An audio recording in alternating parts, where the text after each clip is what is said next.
Hello, bookworms, and it's another book review from me. And I hope you're all keeping well, doing well, and reading well. So, this is the book I want to review today, and it's called Downsizing by Tom Watson. And as you can see, it pretty much summarizes on the cover what this book is about. How I lost 8 stone, reversed my diabetes, and regained my health. So,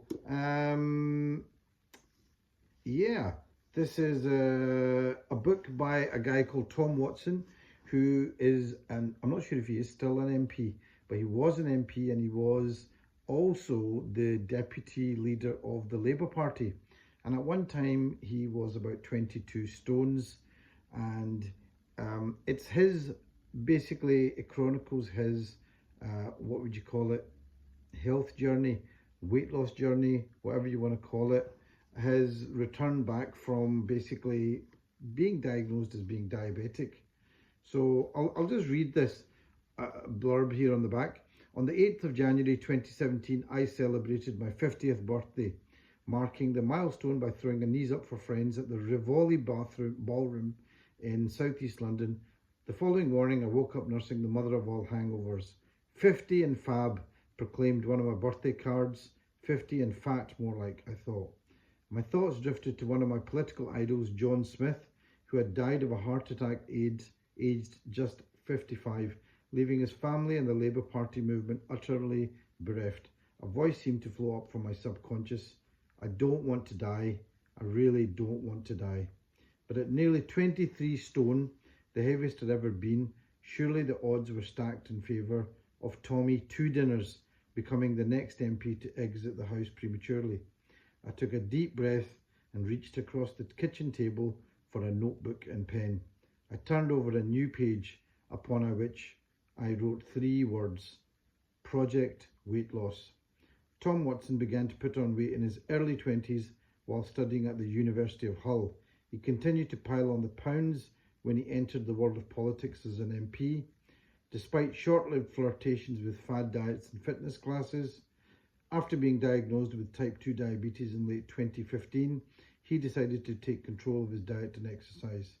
He started to feel better quickly, and within a short time, his long-term blood sugar levels were within normal range. By July 2018, he came off medication, and Downsizing is his honest, frank, and inspiring account of how he radically changed the way he ate and turned his life around. And so Tom, the blurb on the back said he served as Minister for Tony Blair, worked at the very heart of Downing Street with Gordon Brown. He was elected as Labour's deputy leader in September 2015. In 2016, he took the post of Shadow Secretary of State for Digital Culture, Media and Sport. He's currently setting up an independent commission into tackling obesity and stemming the rise of type 2 diabetes.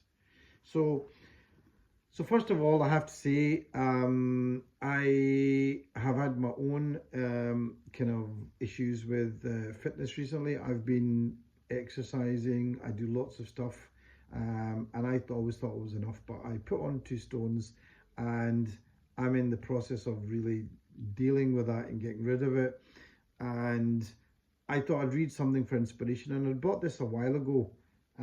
And I picked up, and it was just the right time to read it because, I devoured this book, which is funny when you're talking about issues with weight or eating, but it was just what I needed to read.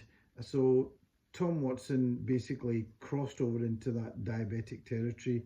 He was like I said, he was about 22 stone, as he says, and he'd been at a party and he'd met a doctor there who was just been chatting to him and said, look, Tom, I think you might be diabetic. He checked it out with his own GP, Dr. Nasser, and it turned out, on Nazir, his name was, and he said, look, I'm afraid you are diabetic. So he decided he was going to do something about it. And he did try a few other diets. Nothing really worked that well, and he was about to throw in the towel that this is just the way he is. But then finally he discovered,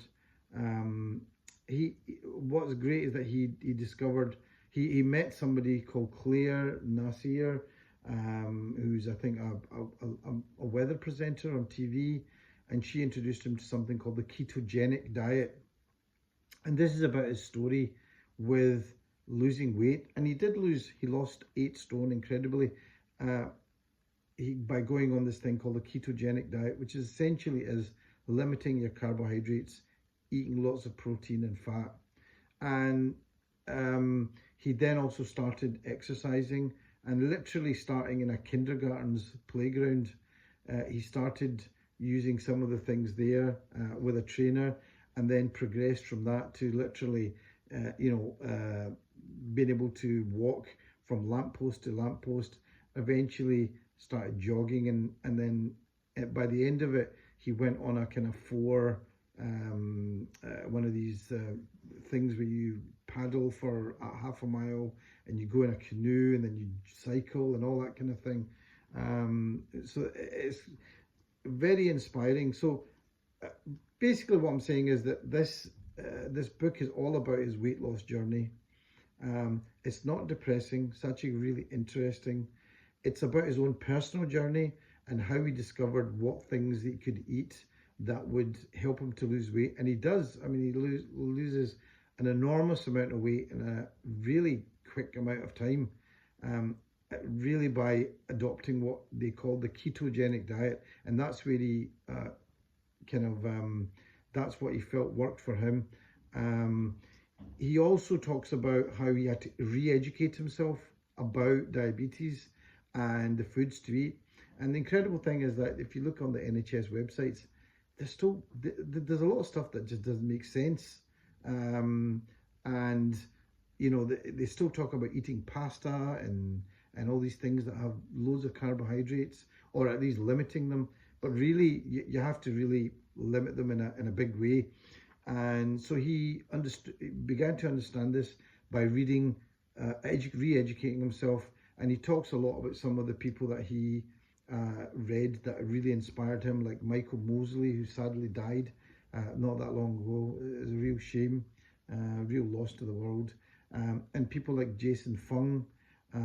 He talks about Asim Malhotra, whose work he read. And then he talks about some of the podcasts that he read, that he listened to. And all of that is actually really interesting. If you're somebody that wants to lose weight, he drops loads of names and references to other books. So I think that's really helpful. Not only does he have his own personal weight loss journey, he begins to see what it is that, loads of the tables against everybody in the world in terms of food and processed food, and how companies literally load food with sugar, places that you don't expect. Things like soups, loaded with sugar, cereals. A lot of people know about that, loaded with sugar, and how they're marketed towards children, and to get them to eat this stuff. And he describes it almost like it's like a drug industry that's kind of trying to get people into finding that sweet spot of salt and sugar, to get you to eat all this stuff and addict you. So there's an interesting bit in the book. I'm just going to read this, and then so he realizes that trying to lose weight, you're not just up against your own sort of sense of will, but it's the fact that all the foods you eat are so processed, and so much sugar has been added to them to get you hooked on them. So this is something that he writes about extensively, and he realizes that he has to look into. He also realizes that he needs to look after his own personal well-being, his sense of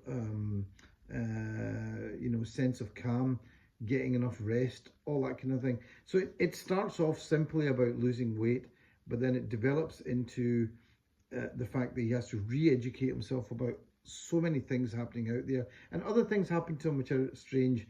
He loses friends who were happy to be with him when he was 22 stone, but once he slims down, they don't want to be friends with him anymore. And that was kind of interesting, because with the physical changes, there are also psychological changes. Certain people don't want to be around you. It's almost like they're happy when you're in this state of chaos, but when you get yourself together, they don't feel good to be around you. The writing is good. He's very open and quite vulnerable about how this affects him, and when he is in a state of being 22 stones, how upset and sad he is, and the sense of shame he feels being given a diagnosis of diabetes. And you really are rooting for him as he's losing like literally every stone along the way. And the good thing about this is it's a very positive book. This isn't a depressing book. It's a positive book in that you realize that, oh, wait a minute, anybody can do this. You can lose weight. You can change your diet around.